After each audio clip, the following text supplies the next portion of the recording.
Aujourd'hui, on va surtout s'appuyer sur une idée qui est constante chez lui et qu'on utilise énormément dans le Vastu. Donc, Sri Aurobindo, c'est on va dire un être éveillé, un maître spirituel qui est né en 1872 et mort en 1950. Je vais vous lire un extrait d'un texte écrit par Pierre Bonas, dans lequel il raconte, je vous l'ai fait très brièvement, hein, la vie de Sri Aurobindo. C'est aussi pour vous mettre dans le bain, pour savoir qui c'est. Certains le connaissent sans doute très bien, mais c'est même des fois un rappel parce qu'on peut se dire, ah tiens, je savais pas ça de sa vie, tiens, ça fait écho. C'est bien d'avoir justement des grands principes. Alors, révolutionnaire, yogi, philosophe, poète, visionnaire de l'évolution, Sri Aurobindo fait partie de ces êtres hors du commun dont l'œuvre, inextricablement liée aux étapes et aux expériences de sa propre existence, nous raconte l'histoire d'une vie divine. Son enseignement, fidèle à la cosmologie védantique, se démarque cependant des voies traditionnelles classiques en proposant, alors est-ce que vous pouvez couper votre son, s'il vous plaît, pour ceux qui ne l'ont pas fait ou qui n'ont pas pensé à le faire, pour éviter les bruits intermédiaires. Donc, son enseignement, fidèle à la cosmologie védantique, se démarque cependant des voies traditionnelles classiques en proposant, par le biais de son yoga intégral, synthèse de tous les yogas déjà existants, karma, bhakti, jnana et raja yoga, une éducation totale de l'homme par un travail simultané sur les fonctions physiques, émotionnelles et mentales, permettant ainsi l'ouverture à l'énergie supramentale qui génère, anime, organise, intègre, purifie et transforme la matière vivante. Né le 15 août 1872 à Calcutta, Aurobindo Ghosh passe les premières années de sa vie à Rangpur, aujourd'hui au Bangladesh. Son père, un médecin bengali, l'envoie dès l'âge de 7 ans faire ses études en Angleterre, où pendant 13 années, de Manchester au Collège Royal Saint-Paul de Londres, puis à l'Université de Cambridge, où il achève ses études en recevant divers prix, le jeune homme fait l'apprentissage de l'Occident. Il étudie le latin, le grec, l'anglais, le français, l'italien, l'espagnol, l'allemand, ainsi que l'histoire et la géographie, l'arithmétique et la littérature anglaise. Il compose ses premiers vers en anglais et lit directement dans la langue d'origine, Shakespeare, Shelley, Keats ou encore la Bible, sans parler d'Héraclite, Platon et Plotin. Malgré de nombreuses privations, il poursuit brillamment ses études et, entre deux poèmes, commence à éprouver le désir de libérer l'Inde de l'impérialisme anglais. Bien qu'ayant réussi les épreuves du concours pour travailler dans l'administration de l'Empire des Indes, il refuse de faire carrière dans un pays occupé par les Anglais, allant même contre le souhait de son propre père, qui meurt pendant le retour de son fils, après qu'a été annoncé par erreur sa disparition dans le naufrage d'un navire. Son retour sur le sol natal, le 6 février 1893, est vécu comme une profonde expérience. 2 jours après, il commence son activité politique, parallèlement à son nouveau travail dans la principauté de Baroda, dans le Gujarat, en écrivant des articles pour un journal de Bombay. Il apprend aussi le sanskrit, le marathi, le gujarati, le bengali et se plonge intensément dans l'étude de la littérature et des traditions religieuses de l'Inde qu'il avait jusque-là ignorées. Entre autres fonctions, il enseigne le français, puis l'anglais à l'université de Baroda, compose, traduit et publie des poèmes, tout en établissant des contacts dans diverses sociétés secrètes. Il épouse Mrinalini Bose, quitte le Gujarat, s'installe à Calcutta et s'engage plus radicalement dès 1902 dans l'action et la lutte pour l'indépendance de l'Inde, en se lançant ouvertement dans le combat politique, convaincu que sa recherche spirituelle lui donnerait la force et le pouvoir d'action nécessaires pour mener à bien ses activités révolutionnaires contre l'occupant anglais.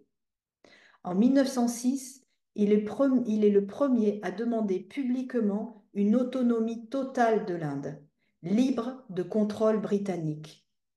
Sa position à la tête du quotidien de langue anglaise Mataram, son nouveau poste de principal dans la nouvelle université de Calcutta visant à dispenser une éducation indienne, son engagement nationaliste, ses idées révolutionnaires et son désir de réveiller la conscience politique de ses concitoyens lui valent en 1908, après avoir été arrêté et acquitté une première fois l'année précédente pour ses publications, d'être accusé d'avoir participé à un attentat contre un magistrat britannique, puis il est incarcéré pendant 1 an dans la prison d'Alipore dans l'attente de son procès. Grâce aux précieuses recommandations du yogi Bhaskar Lele, l'isolement forcé lui permet, suite à certaines expériences décisives dues à la pratique de la méditation, de réaliser son être véritable. Habité par la force de Krishna, il voit son bien-aimé en tout et partout. Que ce soit dans les hauts murs de la prison, les barreaux de sa cellule, les arbres, les grilles, la sentinelle, les autres prisonniers, ou encore le juge et le procureur, comprenant que toute cette histoire d'arrestation et de procès n'était finalement qu'un moyen visant à accomplir une œuvre et une volonté supérieure dont il n'était pas l'auteur.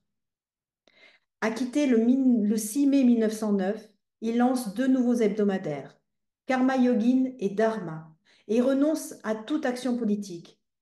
Les autorités britanniques le soupçonnent néanmoins de continuer la lutte.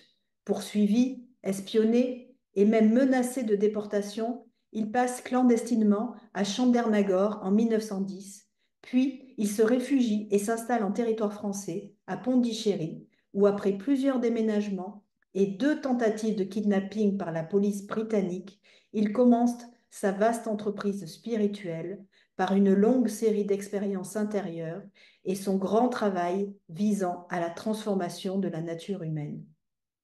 C'est aussi, à partir de 1914, le début d'une grande période créatrice, pendant laquelle il publie dans sa revue Arya quelques-unes de ses œuvres majeures, Le secret du Veda, La vie divine, L'idéal de l'unité humaine, Le cycle humain, La synthèse des yogas, ou encore ses commentaires sur la Bhagavad Gita. À ses anciens compagnons, qui souhaitent toujours recevoir ses conseils politiques, Aurobindo répond inlassablement que c'est désormais Sri Krishna qui se charge lui-même de libérer l'Inde et qu'il convient donc d'agir à travers un ancrage solide dans le yoga pour préparer l'Inde libre de demain et l'avenir de l'humanité tout entière. En 1920, 6 ans après sa première visite et 2 années après le décès de Mreen Nalini, son épouse, la franco-égyptienne Mira Alfassa, qui sera ensuite surnommée la mère, s'installe définitivement aux côtés d'Aurobindo. Le couple témoignera moins d'un amour ordinaire personnel ou passionnel que de l'amour même qui circule entre eux. Un ashram voit le jour en 1922 et plusieurs visiteurs sont stupéfaits devant l'émanation lumineuse et la couleur dorée du corps de Sri Aurobindo. Le 15 août 1947, l'Inde accède à l'indépendance. C'est aussi l'anniversaire d'Aurobindo et pour d'aucuns, le signe divin que le hasard n'existe pas.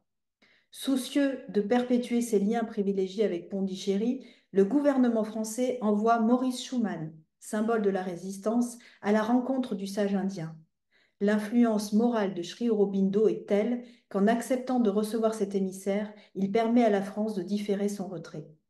Maurice Schumann restera marqué à vie par cette rencontre et enseignera l'œuvre du maître à l'université de Lille.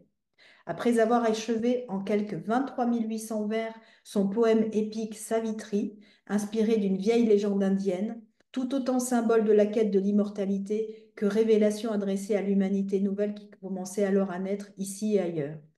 Sri Aurobindo quitte son corps le 5 décembre 1950, en laissant à la mère la tâche de continuer son travail.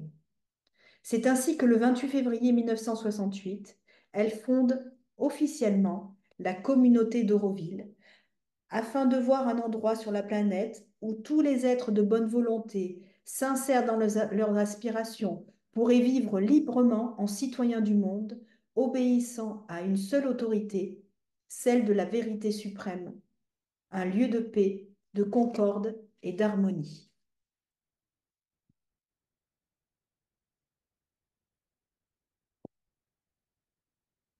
Donc voilà pour la vie de Sri Aurobindo. Je vais vous lire aussi un extrait de la façon dont il présente son propre yoga. Donc là, c'est lui qui écrit. Yoga signifie union avec le divin. Une union soit transcendante, au-dessus de l'univers, soit cosmique, universelle, soit individuelle, soit encore, comme dans notre yoga, les trois à la fois. Cela veut dire aussi l'atteinte d'un état de conscience où l'on n'est plus limité par le petit ego, par le mental, le vital et le corps personnel, mais où l'on est en union avec le soi suprême ou avec la conscience universelle, cosmique, ou bien avec quelque conscience intérieure plus profonde dans laquelle on perçoit sa propre âme, son propre être intérieur et la vérité réelle de l'existence. Dans la conscience yogique, on discerne non seulement les choses, mais les forces. Non seulement les forces, mais l'être conscient qui est derrière les forces. On se rend compte de tout cela, non seulement en soi-même, mais dans l'univers.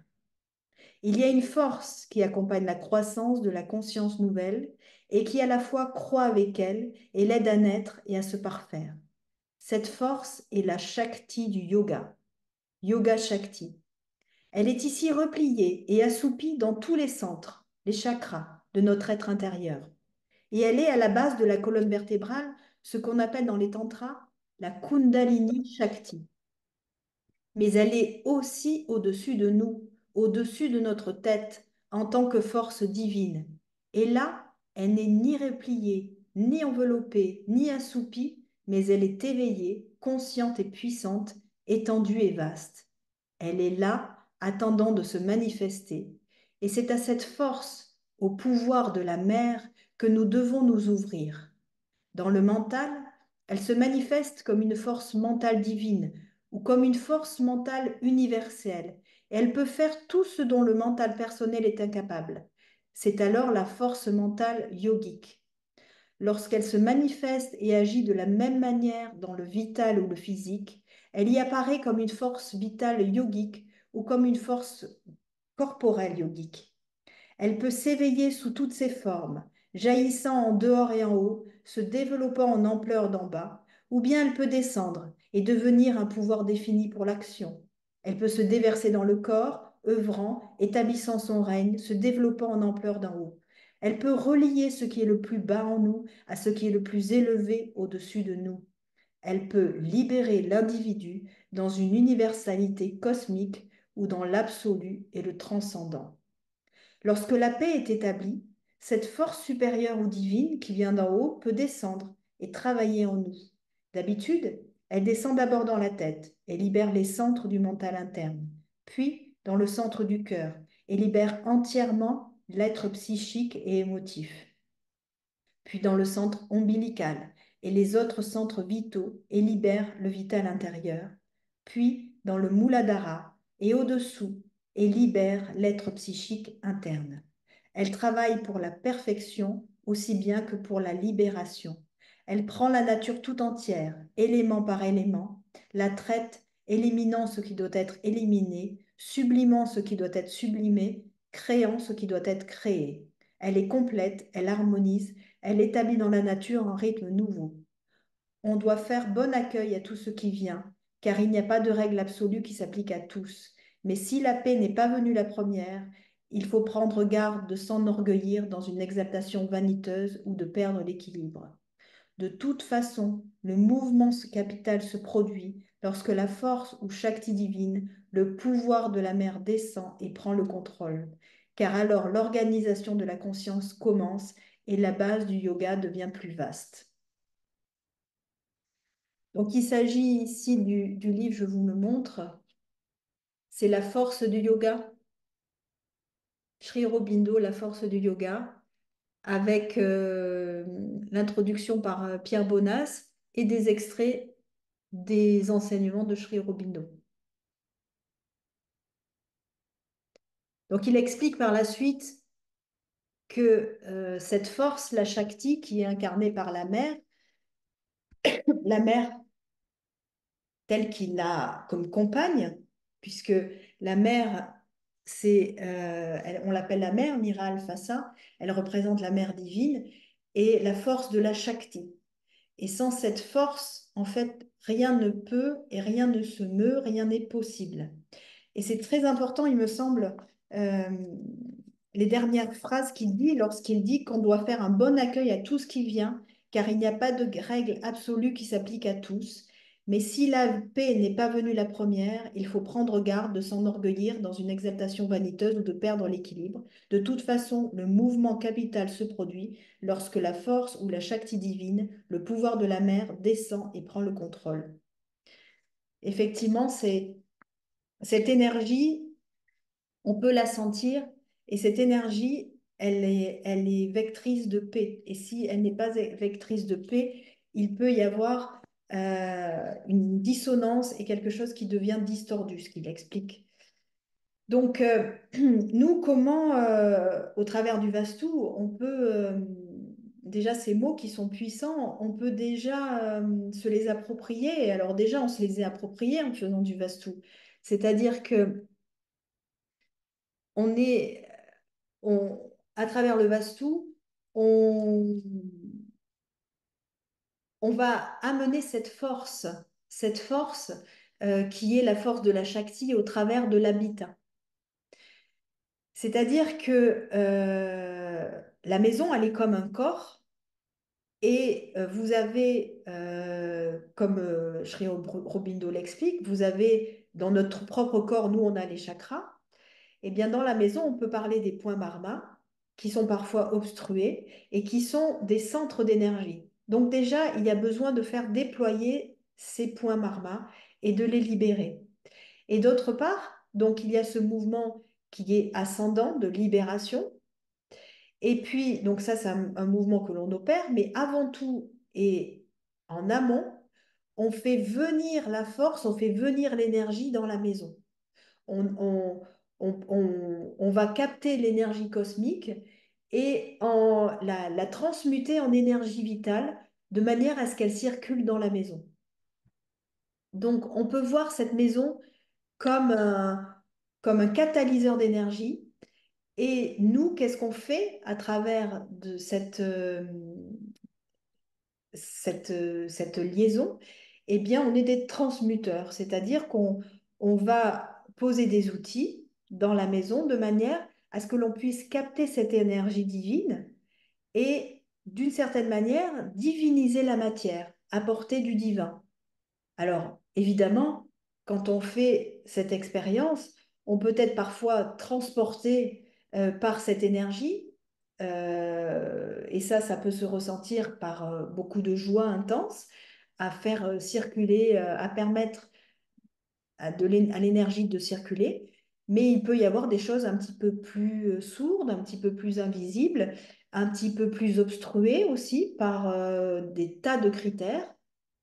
Et, euh, et à ce moment-là, eh bien, on sent un petit peu moins cette énergie divine passer, mais on la sent quand même. Eh bien, quand on, quand on amène cette énergie et quand on fait ce travail, nous, en tant que consultants, c'est comme si euh, on faisait ce travail, on le schématisait, on le concrétisait dans la matière, et en le concrétisant dans la matière, on le fait travailler en soi également. C'est-à-dire on le matérialise et le chemin que l'on amène dans la maison, de ce chemin de j'amène l'énergie et ce chemin de j'amène l'énergie et ce chemin je déploie les centres énergétiques de la maison, eh bien ça, c'est des choses, en le faisant dans la maison, eh bien ça fait un écho sur votre propre corps. Et là, vous travaillez aussi sur votre propre développement spirituel. Vous apprenez à marcher en quelque sorte. C'est-à-dire vous le faites un petit peu de manière mécanique dans la maison. Et par cette mécanique, même s'il y a toujours ce côté effectivement sensitif et intuitif, mais par cette mécanique, vous l'imprégnez aussi dans votre corps et petit à petit, eh bien, il y a un chemin qui se crée, il y a des sillons qui se créent dans votre propre évolution personnelle. Donc ça, c'est ce qui concerne le consultant. Et en ce qui concerne l'habitant, eh bien, je dirais que c'est le même principe, mais un peu plus inconsciemment. C'est-à-dire qu'on va travailler sur cette matière qui est la maison en, en déverrouillant l'énergie. Et cette énergie va bénéficier aux habitants. Et en même temps, ça va permettre aux habitants de s'imprégner de cette circulation pour que eux-mêmes soient des réceptacles de cette énergie et de la Shakti. C'est un, on est clairement dans ce travail d'harmonisation vastu, dans un travail de spiritualisation de la matière. On demande à l'énergie divine de venir s'infuser dans les murs de la maison. C'est extrêmement puissant. Alors maintenant, comment ça marche? On va revenir là-dessus tout à l'heure. Comment on peut le matérialiser aussi au travers d'un visuel? Euh, Parce que, en fait, on peut se l'imaginer, mais au travers d'un visuel, eh bien, quand on fait venir l'énergie dans un habitat ou dans un corps, on va parler du corps, dans son propre corps, eh bien, euh, il y a, comme ça peut créer une espèce de fissure. Donc, vous connaissez sans doute ce mandala, hein, je vous l'ai montré de nombreuses fois. Eh bien, c'est la lumière qui va venir transpercer la matière. Et cette matière, elle est dense, elle est lourde, elle peut être assez pesante. Et en fait, c'est l'idée de faire presque se fissurer des parties de nous-mêmes pour pouvoir faire rentrer cette lumière. Donc, je ferai toujours le parallèle avec le corps et la maison. La maison, c'est pareil. On va faire fissurer des espaces pour que l'énergie et la lumière puissent rentrer. Alors, on parle beaucoup d'énergie vitale, mais l'énergie vitale, elle est reliée à l'énergie divine. Parce que qu'est-ce qui nous anime? L'âme est au-dessus de l'esprit et l'énergie divine.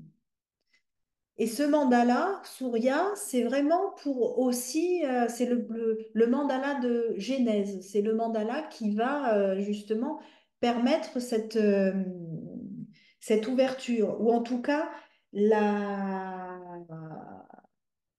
l'inscrire, l'officialiser, l'amorcer. Euh, et donc, ça, c'est l'énergie solaire. L'énergie solaire, Surya, c'est le dieu du soleil, je ne vous l'ai pas dit. Et le soleil peut être aussi, comme Sri Aurobindo peut l'expliquer, au travers de cette lumière qui descend et qui est infinie au-dessus de nous et qui pourrait descendre dans notre corps, eh bien, on peut aussi imaginer cette lumière comme le soleil. Le soleil qui est cette lumière qui brille sans discontinuité et qui offre la lumière à chacun des êtres qui habitent cette terre, à chacun des éléments qui habitent cette terre, sans discrimination. Ça, c'est ce qu'explique Omram. Il dit le soleil, c'est comme un dieu. Il regarde pas si les gens sont bons, pas bons, mauvais, méchants. Il les éclaire tous de la même manière. Et cette lumière divine qui est au-dessus de nous, c'est pareil, elle nous éclaire tous de la même manière. C'est nous, la façon dont on va l'accueillir, c'est pas très français, mais on va accueillir cette énergie en fonction de nos capacités à avoir des canaux plus ou moins ouverts. Et ce mandala, c'est ce qui permet vraiment d'ouvrir d'autant plus ces canaux et de ne pas avoir peur de fissurer certaines croyances, certaines peurs, de les ébranler même pour que l'énergie puisse passer. Et le mandala qui est lié à cette énergie, c'est le mandala de Sarasvati. Sarasvati qui est la manifestation de cette énergie, l'élan. Donc là, vous avez la graine, les prémices, le craquellement, Et Sarasvati, c'est le déploiement. Donc on a, et en travaillant sur ces deux mandats-là, on peut vraiment œuvrer sur notre propre corps et notre propre cheminement. Et comment on œuvre sur notre propre corps et notre propre cheminement au travers des mandalas, eh bien, c'est en les positionnant dans le lieu dans lequel on est le plus souvent, dans sa maison. Euh, donc ça, c'est la lumière génératrice. Et puis, pour que ça circule, puisque que cette lumière dont parle Sri Aurobindo puisse circuler, cette lumière divine, eh bien, on doit rentrer dans un jeu de transformation qui est le jeu entre Shiva et Vishnu. Shiva qui est la force de destruction et Vishnu la force de construction. Et entre ces deux forces, lorsque ces deux forces se frictionnent ou se rassemblent, on peut dire, eh bien, cela crée des cycles et cela crée du mouvement. Donc, on va rentrer aussi dans cette énergie de mouvement. Tout ça, on le voit au travers des mandalas, vous voyez, au travers des divinités, de leur symbolique. Mais vous, quand vous faites du vastu, vous entraînez aussi un mouvement de l'énergie, notamment avec les lunaires solaires que vous placez au-dessus des portes, en travaillant sur les polarités, en permettant à l'énergie de circuler, notamment. Alors, il n'y a pas que les lunaires solaires, bien évidemment, mais c'est une grosse partie. Donc, c'est très important de comprendre. Alors, comprendre, vous n'allez peut-être pas tout comprendre, bien entendu. Moi-même, je n'ai pas tout compris. Mais de saisir que le mouvement qu'il y a, cette descente d'énergie qui crée une espèce de chaos, de malaise peut-être, mais en même temps, lorsqu'on la met en mouvement, on la fait rentrer dans la vie, on lui donne de l'existence, on la concrétise, et ça, c'est l'énergie de Vishnu. Vishnu, c'est un mandala qui est peu utilisé, malheureusement, dans les maisons, mais c'est dommage parce que c'est vraiment cette énergie de mise en œuvre. Alors, Vishnu, Lakshmi, c'est lié, hein. Lakshmi, c'est la mise en... c'est c'est pas, comment expliquer ça? C'est la mise en matière. Et Vishnu, ça va être vraiment cet élan. Et des fois, enfin souvent, on a besoin de cet élan du cœur, cette ouverture, de se dire ce grand oui à l'existence et d'y aller, et sans oublier l'énergie de Shiva, qui est l'énergie de destruction, parce que pour avancer, eh bien, il faut laisser un petit peu derrière soi aussi. Donc, c'est apprendre à lâcher certaines choses, en récupérer d'autres pour pouvoir avancer un pas après l'autre. Et ça, c'est un travail quotidien. Et comme explique Sri Aurobindo, eh bien, ce travail qui est de l'énergie, de la descente de l'énergie, eh bien, il y a besoin d'une force. Et cette force, elle est représentée par la mer, ça peut être représenté par ce mandala, par exemple, ou la force, il parle aussi de la force de la Shakti. Avec la force de la Shakti, c'est le moyen de faire diffuser l'énergie de manière de plus en plus profonde, de plus en plus stable, euh, de plus en plus ténue. Et il y a besoin de cette force. C'est comme une force de conviction, une force d'amour qui est une force inaltérable d'amour. Et là, lorsqu'on est habité par cette force inaltérable d'amour, eh bien, ce qu'explique Sri Aurobindo dans plus loin, c'est que il peut y avoir des épreuves, il peut y avoir des choses difficiles. Eh bien, la force de la Shakti, c'est dire oui à chaque instant de ce qui est, en dépit des difficultés qui ne sont pas évitables dans ce monde. Donc, c'est plus on est relié à cette force d'amour, plus on est relié à cette Shakti, plus l'envie de vie est puissante, plus l'envie de vie est forte, et plus les défis, les, les difficultés sont plus faciles à vivre et plus rapides à passer. Et le Vastu, c'est vraiment ça. C'est aller amener de la Shakti, de la force vitale dans les lieux. Et évidemment, quand c'est dans les lieux, ça bénéficie aux habitants et ça, et à vous aussi. C'est pour ça que des fois, euh, on fait des Vastus. Il peut y avoir des moments où on est un petit peu ébranlé, on est un peu déstabilisé. Ça peut arriver parce que ça vient chercher, hein, ça vient chercher des zones d'ombre et ça les met en branle, ça les met en mouvement, hein. Donc c'est pas du tout confortable. Mais cette force Shakti euh, est extrêmement importante et c'est quelque chose qui doit être cultivé au travers des pratiques de méditation. Ça, c'est extrêmement important. C'est la première des choses, le premier des ancrages, c'est d'aller justement cultiver ces pratiques et la respiration, la méditation, les pranayamas, et la conscience, développement de la conscience à chaque instant pour faire venir cette énergie. Et cette énergie, c'est comme un robinet, hein. On ouvre, on ouvre, on ouvre et on peut la faire, l'incarner de manière extrêmement puissante. Le tout, comme dit Sri Aurobindo, c'est que cette énergie, elle doit être reçue dans la paix. C'est-à-dire que s'il n'y a pas de paix, eh bien, c'est qu'il y a encore de l'ego et cette énergie peut être transformée dans des sphères qui ne sont pas forcément bénéfiques. Et là, ça crée du karma. Donc, c'est se purifier, y aller à son rythme, mais tout en gardant toujours une ligne directrice de réception. Recevoir, recevoir, recevoir. Et également, évidemment, donner. Donner son cœur, donner son espace pour pouvoir recevoir ce qu'il y a à recevoir.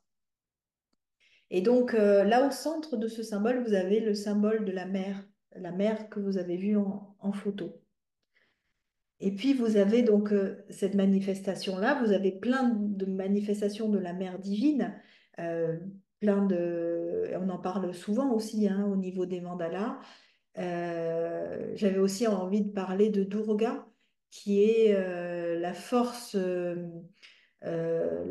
divine qui justement permet parfois de mettre un petit boost d'accélérateur quand on sent que ça ronronne et qu'il y a des peurs, des choses un petit peu difficiles, bah peut-être que cette énergie de Durga, c'est aussi une façon voilà, d'augmenter un petit peu le curseur dans le respect, hein, bien entendu, mais euh, c'est aussi important de contacter un esprit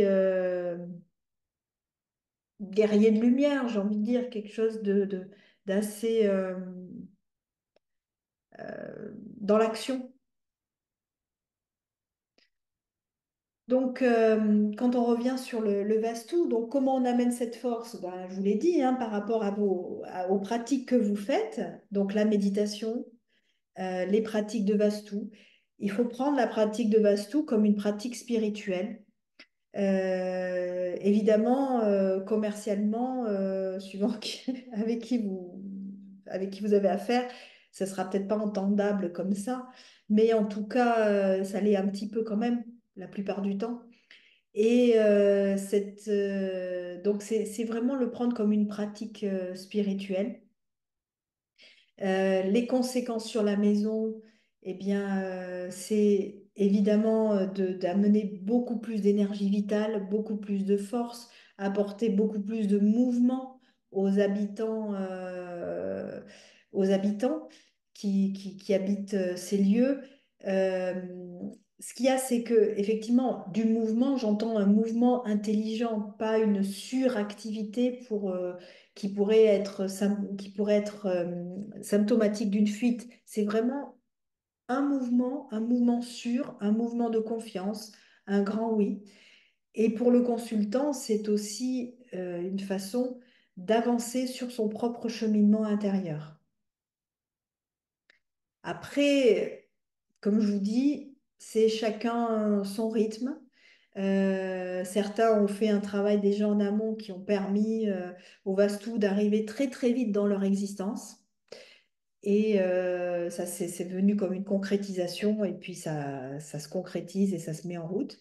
Pour certains, ça met plus de temps, mais intuitivement, ils sentent dans leur cœur, dans leur ventre, qu'il y a quelque chose vraiment là à vivre. Et il faut respecter aussi son rythme. Ça sert à rien d'aller plus vite que la musique, mais en même temps, de toujours regarder ses peurs, regarder ses inquiétudes et de laisser venir l'énergie à soi. Laisser dire oui à ce qui vient.